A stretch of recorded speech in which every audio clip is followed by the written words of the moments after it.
Like, this shit is a maze. What? Where is that fucking computer? Hi, I'm here for my interview at 4:15. Caleb. Yeah.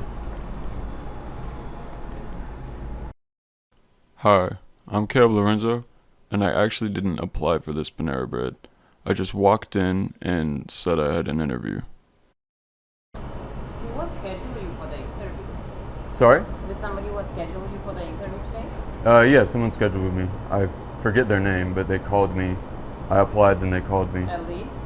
I think so. Give me a second, let me. Okay, sounds good. She didn't tell me anything, so I just want to Yeah. make sure. This is just one of the many things we do at Trust in Workers Incorporated. We go to jobs and just say we have interviews because we want to learn about your jobs. We talk to the employers, the employees, and we collect data on exactly how you are getting exploited at your job and the unfair conditions they have you working under. Also, just to see how you might feel about it, whether you work at a Wendy's or a Five Guys, or you have a big high tech whatever the fuck job. Because I mean, fuck, I don't think it's possible to live in any capitalistic society and not get your labor stolen from you.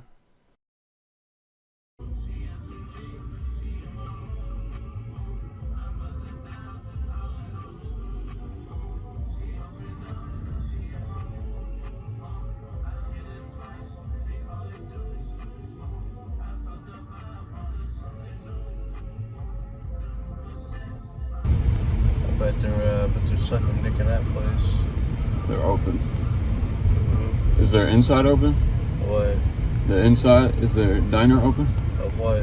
Of Whataburger. You tell me, nigga. They ain't open? I can't see. Fuck. Don't pull up on them. No, it looks like they're closed. Ah! I might just do it at my house. Yeah, this part of town, they don't usually let the Whataburgers be open like that. Alright. You know, because of the homeless. Yeah, I'll just go to the one in then and try it. You know, the homeless. Yeah. So after I dropped one of my employees off at home, I headed towards another Whataburger that was open, that wasn't so far away from me at the time.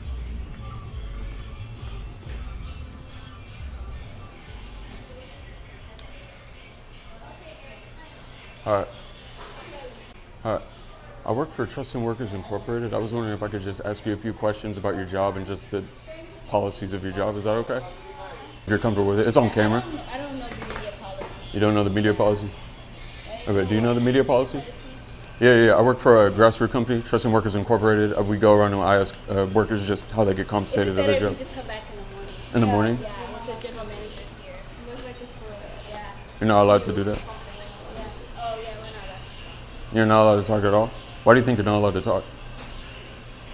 You don't know. I'm not sure, yeah. What are the repercussions if you don't talk? I don't know, I'm just learning in the videos, but I remember the part where we're supposed to, like, yeah. Could be on camera or off camera, but I do record it. Oh, Yeah. Off camera, off camera. It could be completely, your name don't gotta be in it, but I do record it. no, we can't, yeah, I do remember that now. Yeah, like, we're not supposed to talk to you guys. It's like, because Whataburger is a brand, you know, itself. So, they would like to, like, you know, if you have questions, just contact I have questions, contact the manager. the store manager or the brand leader. Okay. Do you think you could give me the number of the store manager and the brand leader? And let me find a card real quick. Okay, for sure. Yeah, Friday. So that was that attempt out of many. I just keep talking to the employees when they say come back later because it's really just the polite thing to do. But more often than not, if I go back, it would just be talking to some higher up manager, like a general or area manager, and I'll just get the same answer with a more condescending tone, along with my feelings getting hurt. So I typically just choose not to more often than not. So after that, I decided to leave and head out for some other places. Some of those other places included McDonald's, Taco Bell, a Chick-fil-A, Until I had the one realization for a Denny's. What is a place that's open 24? Denny's. Damn. That ended up just being closed. Fuck. Even Denny's is closed, bruh. COVID actually changed everything. Like, I thought At it was this like point, mandatory it was really just a bunch of for Denny's to be nonsensical open. ranting COVID really because I changed the was way how I tired interface with and the world, because wanted to go to when sleep. I was going to Denny's when I was shitting my pants. Fuck. What's a place that's open and I know the workers just do not give a fuck? Like, I know no one in there will give a shit about, like, how I walk in, how I act. Like, what's one place where you know the employees just do not give a shit about their job?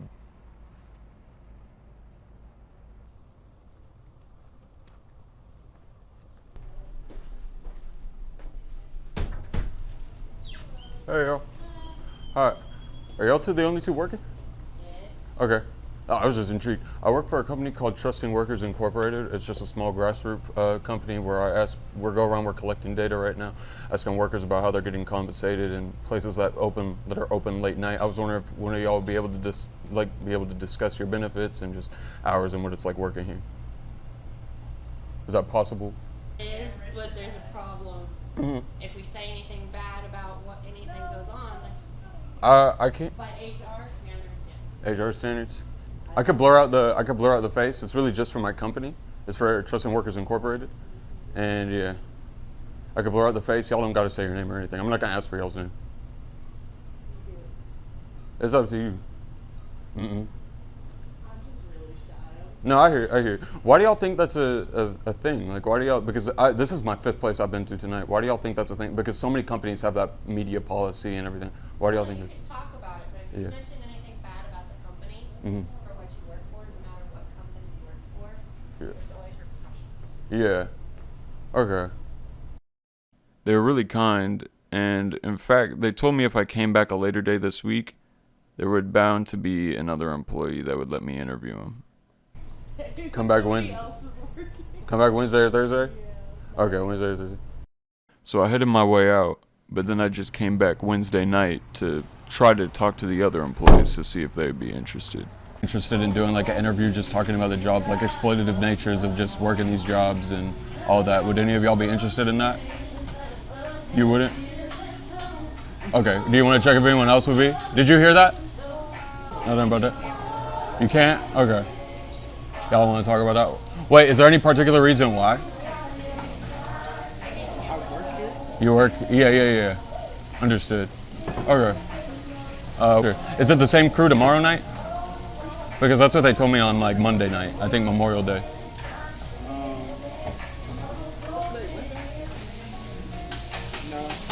No, it's not. All right, bet. You work tomorrow? Allie doesn't come back till Friday? Okay, sounds good. Appreciate y'all. My second attempt wasn't able to go as planned, even after Allie told me I could probably get an interview. But they invited me back for a third time, so might as well try.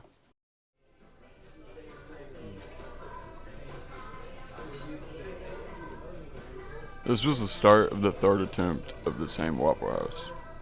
They were busier, louder, smellier, and ignoring me.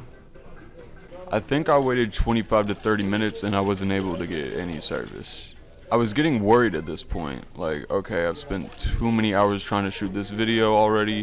What should I do now? How can I manage to interview an employee and figure out if the good people at Waffle House are getting exploited and mismanaged? Then it hit me. The first thing I did next morning was apply to a bunch of Waffle Houses in my area. I was actually surprised to read all of the benefits Waffle has to offer their employees, but I've also worked enough jobs to know not to just fall for benefits. I also realized it would make sense for Waffle House to offer all these great benefits just because of how difficult it would be to make people stay at Waffle House, or just really any restaurant job in general. You get 8 weeks for a C-section, I will also say they have one of the most transparent application processes I've ever done. Just writing down name and phone number, not able to upload any resume, as well as just flat out asking if you're a sex offender or convicted felon. To make sure I get the interview, I applied as 3 different people. Myself, as well as Josh and Thomas, 2 fictional people I came up with. I got callbacks for all 3 of them, which I couldn't record, but I was able to text them and get some screenshots. For Thomas, I applied to a Austin location, so I pretty much threw that one out immediately. I only did it just for whatever. As for myself and Josh, I applied to locations in my actual area. So when the lady called me, Caleb, and also asked about why I had the same number as Josh, I came up with this lie that Josh is my brother, and she told me to tell him that she's also offering him an interview, and I said, sure, I'll tell him, but then I just keep forgetting to tell Josh because Josh isn't really my brother. He's not even real. But she kept calling me, so I eventually told her I'd call her back and see what Josh had to say, and then I came up with this little lie about a car accident. But I did end up getting a real offer for an interview for me, Caleb. I knew that recording an actual job interview was going to be tricky, so me and my employees had to meticulously plan out how we were going to go about this operation, from the mics to driving and how we were even going to sit at the restaurant in the interview, or even if we were going to be able to film it all. So that the wide end of the tie ends up in the front. Notice how the wide end is in the front covering the narrow. right? After you do this, you want to take the wide end of the tie and you want to take it and push it through the loop. Under, over, that's under, created by over. your neck. Under, like that? Bro, the video is telling you what to do. Okay. And notice how this knot is starting to form. And what you want to do is you want to take the wide end of the tie Yeah, put it through that little thing. and push it through the Yeah, knot. exactly. Yeah. Yeah. After we were finished prepping, we were off. The plan was the first employee that you saw on camera help me with the mics was to go in first and leave in his own car, and the second employee that you saw earlier in the video was with me and he would go in right after the first employee. Test, We got in one more test before we were able to go in. Testing. Can you hear me? Okay, stop. Cut it. Once I walked in the store, I let the employee know I was here for the interview, and then he told me that the manager would be with me shortly. I want y'all to know now that even with all the prep with my employees, that we still weren't able to get all the footage that we needed due to phone storage, bad angles, and just overall inadequacy. You can see the inadequacy here for yourself.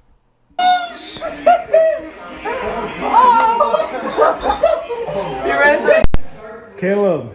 Yeah, what's that? Come here. What's that? It'll be like pretend play when you're a kid and you play like pretend. And you pretend that the other guy's giving you head in the bathtub? Yeah. No, AJ, be scary. Go away, be scary. So I'm going to take this moment to use it as a call all for cameramen/women and editors. We're hiring right now. Just contact me wherever. And finally, the interview. Okay, I gotta do it.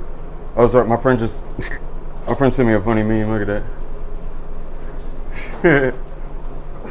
Stop it. So you applied to be a gridlock? Yeah, I think so. I applied for multiple, but I saw that. 1 second. You would rather be the gridlock. Sorry? So you'd rather be a cook on A the cook? grill? Yeah, I could be a cook. Whatever is like non-exploitative, like whatever's like just, you know, not trying to overwork. Would you say like this is? Would you say working here I might get exploited? Like I'd be like. Yeah, it's pretty hands-on. We have. Well, you heard it. He just kind of up and said it. Yeah, it's exploitative.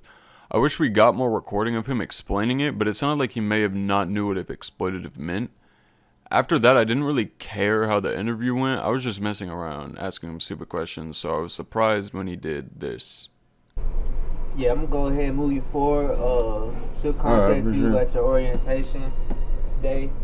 Probably gonna be in like 1 or 2 days, and you'll start the next day after that, or whenever day you are available. And it's like 3 in-unit training, so you'll come. After the interview was over that following Monday, I kept getting calls from the lady who originally scheduled me for the interview. I just ended up blocking her because I had no interest in doing that fucking job. After doing a real job interview on camera, I realized how insightful and vital it is for us to be doing this at Trusting Workers. And not just interviewing employees, but actually going in for the real deal job interview. Getting information from the job that you can't get from employees because of possible media policy violation or just not comfortable sharing. I hope you join us again in the near future and watch our essays on higher demographics, sexual assault at the workplace, networking, and more employee-employer interviews. Thank you. See you next time.